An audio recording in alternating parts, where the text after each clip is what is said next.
কিন্তু নকুর আনতে পারিনি। কেন নকুর যদি পেয়েছিস আনি না কেন? বাবা এক বাবাজির হাতে পড়েছে, সেখানে মিথ্যে কথা বলতে গিয়ে ওকে ধরা পড়ে গেছি। আর কিছু করার নেই রাধে, তোকে যেতে হবে সেই নকুর আনতে। তোর কি মাথা খারাপ হয়েছে নাকি? এই প্রকাশ চন্দ্রকে আমি যাবো নিঘুরে নকুর আনতে?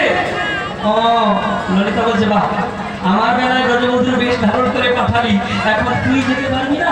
তুইও ব্রজবধূর বেশ ধারণ করেছ, কি করবি? কিছু করার নেই, দুজনে চলেছি।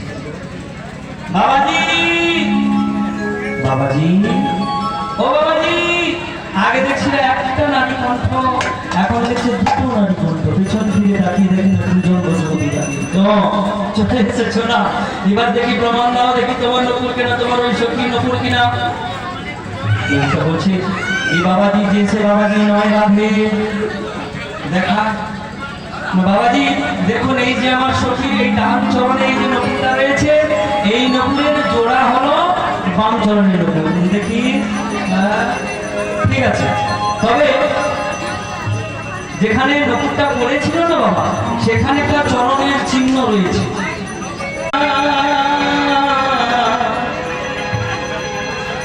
চরণ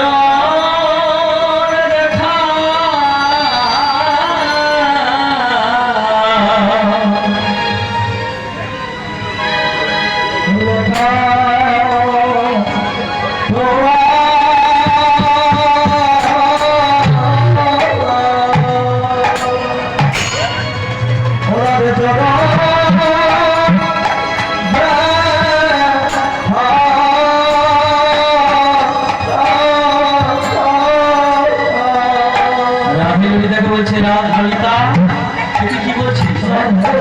এই চরণ পাওয়ার জন্য যুগ যুগ ধরে কত ধ্যানী, কত যোগী, কত মুনি, কত ভক্ত যুগ যুগ ধরে সাধন ভজন করছে, এই চরণ লাভ করতে পারে না।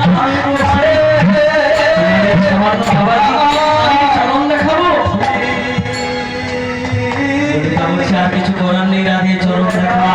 যে সে বাবাজি নয়, ছাড়বে না। রাধারানী কি করলেন?